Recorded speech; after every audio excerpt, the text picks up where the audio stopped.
Ito na, okay na po kayo dito. No? Ano na po kayo. Ayan. Dalawa po yung sinample ko. Isang bat company, yung client mo, at saka po non-bat.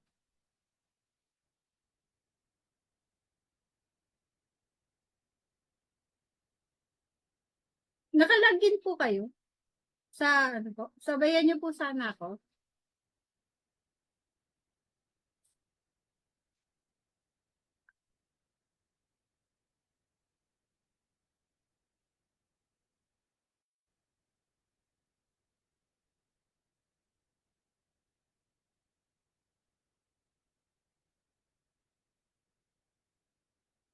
Yung kanina yung sabi ni Miss Lee, naka-download na siya ng app.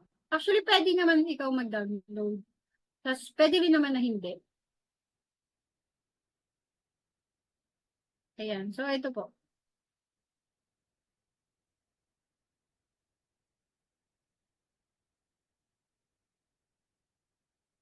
Dito po sa Discuss, ang kagandahan po dito is, halimbawa po, katulad ko, may bookkeeper ako. So, in-invite ko siya sa Odo na for a specific client. Then, dito kami nag-uusap. Tapos, pwede rin kami dito mag-meeting. Yan, si dashboard. Actually, napanood yun na rin to kanina sa video ko.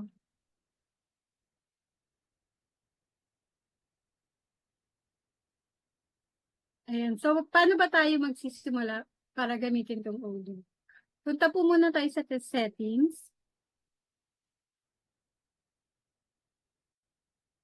Paano ko malalaman kung nakakasunod? Sige ma'am, diretso ka lang. Nakakasunod po ba? Ano ba? Magre-raise ng hand ba? Para ano? Ah, hindi po. Cloud accounting kasi siya, kaya hindi siya magagamit kapag ka naka-offline. Okay, nasusundan daw. Ayan.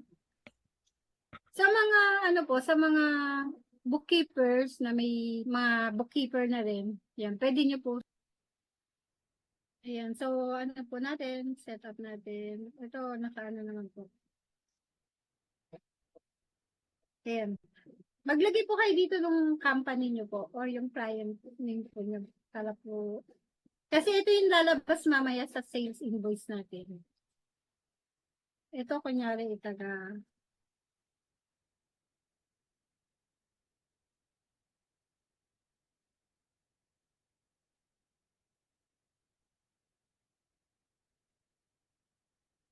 Ako po, naglalagay ako dito ng tax ID kung V para para lang po matandaan ko po na siya po ay VAT registered. Since non-VAT to, hindi ko na po siya lalagyan. Ang company ID, hindi naman po ako naglalagay na dyan. Ito po importante yung email. Kasi sa sales invoice natin, pwede po natin na direct na po natin ma-email sa kanila. Through Odoo. Ayan, tapos save lang po natin. Ayan, ito na yung pinaka-company natin. Pwede rin po tayo maglagay ng logo. Tapos, ang kagandahan din dito sa Odoo, makikita nyo po yung galaw. Katulad yan, sample. Yeah, makikita nyo po yung gumagalaw din sa isang module. Next.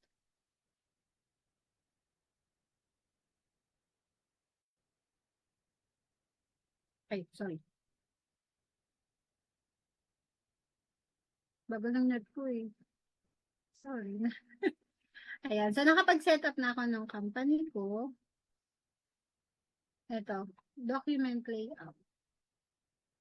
Ito yung sinasabi ko sa inyo kanina na pwede na kapag naglagay tayo ng email ad doon, naka-direct na masisend kay client. Dito po sa sa document layout, pipili tayo ano bang gusto mong layout. So, depende po sa gusto nyo na ayan po, paiba-iba po yan. Pipili na lang po kayo dyan.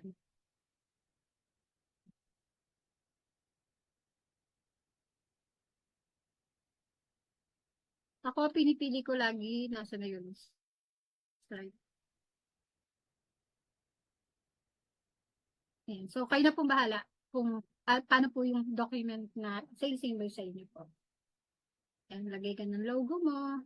Kung meron po kayong tagline, pwede rin po. Ayan. So, kung ipiprint nyo po, ano pong size? Ayan. So, ganito na lang po yung gagawin kong sales invoice. And, email templates. Email natin yung templates. Ayan. Pili po kayo dyan eh. Halimbawa po, gusto nyo po na mag-send po sa client nyo po. Pwede rin po yan. Pipili lang po kayo dyan kung gusto. Pero ako po, hindi ko po masyadong ginagamit yan. Then, ito po, depende po sa product. Kung alam mo po, nagbebenta po kayo ng product. Yan. Kilograms ba, pounds, so pili na lang po kayo dyan. Si activity types, okay lang yan. Naka-set up naman na po.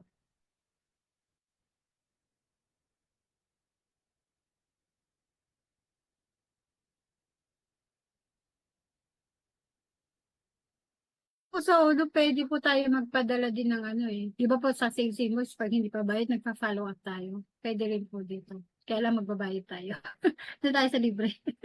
Email na lang. Okay. So, wala naman na po. Okay na po yun. Nag-set na po tayo ng general settings po natin sa Odoo. So, save nyo lang po. So, next po natin na isi-set is yung accounting. So, tama na po yan. Ayan. So, dito po sa initial setup, meron na po siyang available. Pero, syempre, di ba, i-customize natin. Depende dun sa pangangailangan ng client natin. So, pwede po mag-import. Pwede rin po mag-manually. Mamaya po ituturo ko po pag nasa COA na tayo. Chart of account. Ayan, ito po, sales tax 12%. Hello po.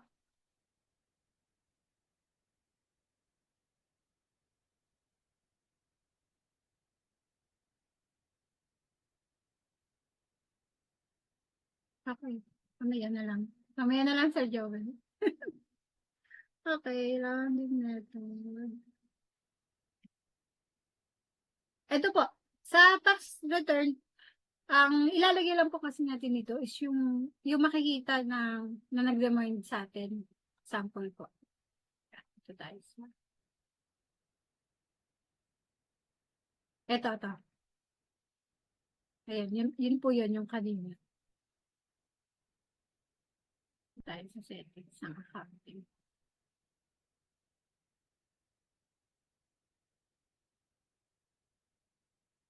Non-bat yung ano natin, non-bat yung client natin. So, ito po yung mga Philippine tax natin. Pwede po tayo magdagdag. Pwede rin po. Ayan. For example po ay non-bat. Save nyo natin. So, meron na rin po mga withholdings. Diyan na rin po. Add natin yung zero rated. Hindi, wag na lang.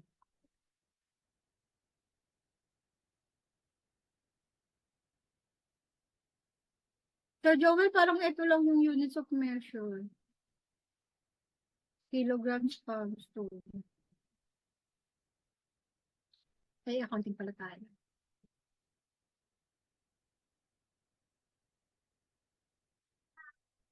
So, pagsasend po natin ng documents, yung sales invoice natin, or yung vendor bill, ito po. Pwede po siya, pwede rin pong masend directly po sa email.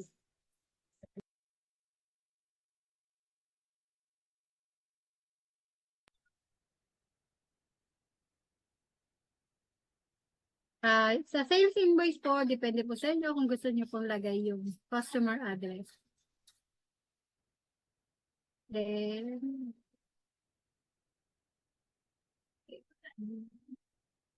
Ito po. Check ko din po ito itong amount in words. Okay. Si batch payment, ito po yung maramihang, halimbawa po, isang OR, tas maramihang sales invoice. Pwede po natin itong magamit, itong batch payments. Pwede rin po tayo mag-create ng QR code para ito na lang yung isa-send natin sa client para direct na po silang magbabayad. Sa vendor bills, ito yung mga payables natin, yung mga expenses natin. Ayan, kung meron po kayong check, may check po kayo, pwede rin po. Okay, ito po, hindi ko na yan ginalaw. Para same lang ng ano po. Ayan. Dito po sa config natin, nakaseparate po yung discount dun sa invoice.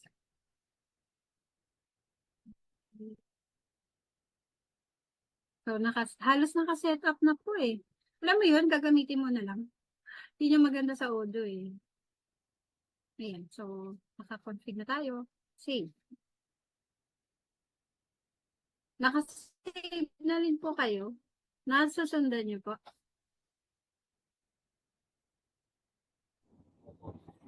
Okay. May question po?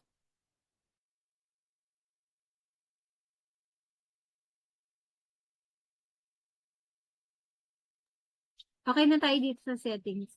May question po sa settings? Wala pa. Pagka ginagawa nyo na, dami ng tanong.